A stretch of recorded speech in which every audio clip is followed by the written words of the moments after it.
One of the things that kind of frustrates me as a linguist is when I hear people, let's say they're Russian, but it's not important here. And later in this video, I will tell you what I always try to tell these people. So they go, I've been trying to learn English for 20 years. And I don't know, I can't. It's just too difficult. It's too different from Russian. Hence, too difficult for me to learn. I can't. I give up. Don't get me wrong, learning a language is hard and for various reasons.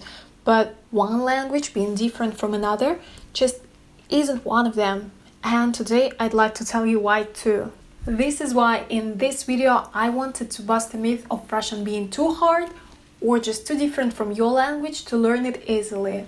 So let's get started! And here goes a little disclaimer. I speak several European languages and now I speak some Turkish, but of course there's so many languages of the world that I don't speak and know very little about. And maybe your first language is Arabic or Chinese or Indonesian or any other language of the world.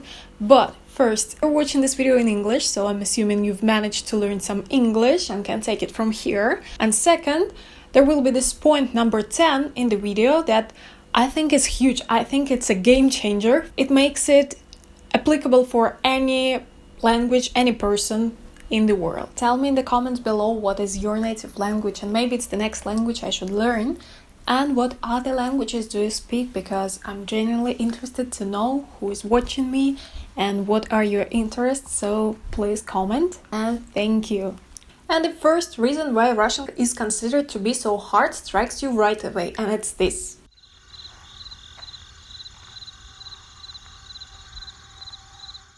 And I get it, it looks pretty weird and scary, especially if everything you've known in your life has been written in Latin alphabet or based on it. But I'm here for myth busting, so get this. Russian alphabet is really easy to learn and very user-friendly. First, you pronounce it as you write it. So A is A, B is B, T is T, and so on. Great. Second, I would say it takes about 2 days of active memorizing, 2 days tops.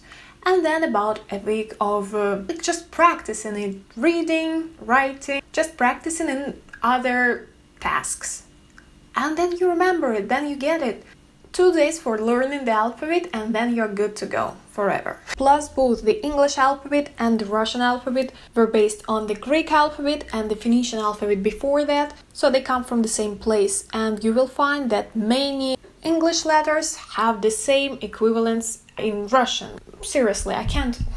I just can't bear it when people think that Russian alphabet is hard. It's not. Come on, guys, it's not. And it's really, like I said, user-friendly. You can read it instantly.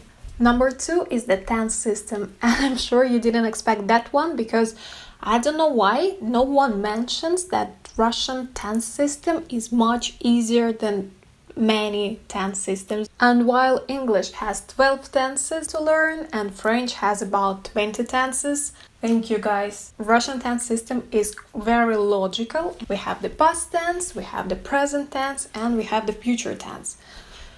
Isn't it great? You're welcome, guys.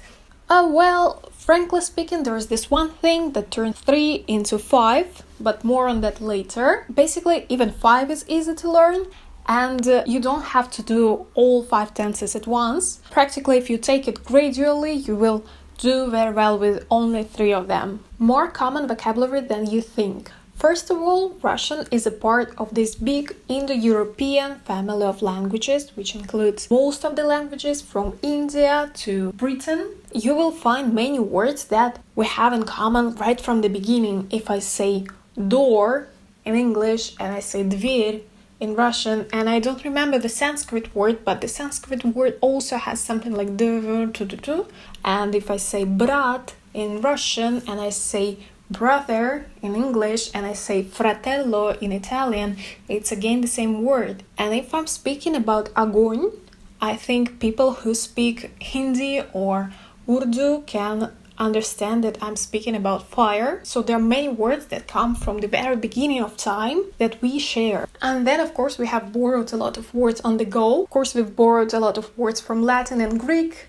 Of Of course, then we've borrowed from French, from German, from English. Along with that, we have borrowed some from Turkish or Turk languages, some from the Arabic, etc., etc. You will find a lot of common vocabulary that we share. Even if I say love in English and I say любовь in Russian, you can hear that they come from a similar place. One of my favorite examples is that when we say in Russian грива, it means a mane, a horse mane or a lion's mane. But in Sanskrit, it means neck. I was delighted to learn about it. Number 4 is no articles or auxiliary verbs. Woohoo! Can you not imagine how hard it is for Russians to learn English throughout school, where in English you have so many auxiliary verbs and so many, well, 2, but still many, articles, and the Russian person just doesn't know how to use them because we don't have them. Let me make an example. I have met a girl. The girl's name is Maria. I have met a girl. The girl's name is Maria. I've used 2 auxiliary verbs, have and is, and 2 articles, a and the. If I say this in Russian, I will say Я встретил девушку. Девушку зовут Maria. No auxiliary verbs, no articles. Basically, it's just much fewer words that you have to learn and that you have to use constantly. You can just skip this part. And the last one for this part is actually one and another one together, is that the word order in Russian is free, first, and you don't have to change it in order to make a question or a negation or an exclamation. You don't have to do anything but changing your intonation. Again, let's see an example. Я тебя люблю, I love you. It's actually Я тебя люблю, I you love. Я люблю тебя, I love you. Тебя люблю я, you love I. And so on. You don't have to think about it. And again, it's another thing that Russian students hate when it comes to learning English, is that you have to memorize that first you see the noun and then you say the verb and then you say another noun, and then if you want to say I don't love you, you have to put an auxiliary verb and then you have to put this particle not, do not love you. In Russian it's not like this. So я тебя люблю, I love you. Я тебя не люблю. I don't love you. Я не люблю тебя. Я тебя не люблю. And so on. If I want to make a question, I will just change my inflection. I'll just say Я тебя люблю. Я тебя люблю. Я люблю тебя. Я тебя люблю. These were the 5 major reasons, and I have 4 lesser ones for you too. And the last one that is going to be actually huge, like I promised. But before we go on, please consider putting a like to this video, writing a comment, and maybe subscribing to my channel if you want to support me. If you don't want to do any of these things, but you still want to support me, you could just watch this video up to the end. It helps a lot too. And I wanted to take a minute to say thank you. I'm at the point of my YouTube where it's really small. And seeing one by one person subscribing to me means so much. And this video was filmed just by your support, by your subscriptions, because this gives me inspiration to go on. So thank you so much. And seriously, write a comment because I really, really want to know who you are and what you'd like to see on this channel too. And now let's go on. No accents or dialects. Russia is a huge country, but people from Kamchatka to Moscow speak very, very similarly. So you don't have to get used to any accent, any dialect. You will be understood and you will understand people. The same way you can still understand people in Kazakhstan or Uzbekistan or in Baltic countries or anywhere else. They might have a little accent, but it's not going to be a huge problem. You can meet a Russian practically anywhere, especially now with this huge new wave of immigration. There has always been a big Russian community in any country, so I think you can easily find a Russian, practice your language with them, and maybe become friends. As I see it, Russians are quite fun people to stick with, so I think it's a good reason to Russians will always be happy to hear you speak their language, will always be happy to help with learning, they will always be happy to help with practice. You will find yourself in a very kind, very motivating, very encouraging environment, which is really good for learning any language. And well, encouraging says it all. It just encourages you to go on. That makes it easier for you. Plus, some Russians don't speak English very well or don't speak English at all. You will have to practice your language, which is also a very helpful thing.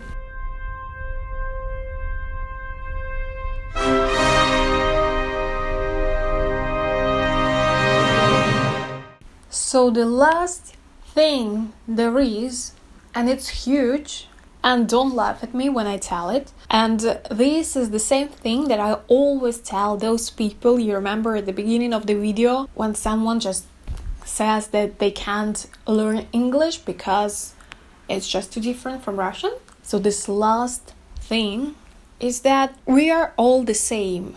I mean, we are all very different and precious, but we are all the same. We are all the same human species. We came from the same land, from the same planet, and the language, no matter how many languages there are right now in the world, it all comes down to the fact that we are all human beings and we see the world very similarly. We see it with our eyes, we see it with our nose, with our hands. Grammar can be very different, words can be very different, but there is this one huge thing that is behind all of this, that we see the same world, and many thousand years ago, 100,000 years ago, we came to describing it very similar way.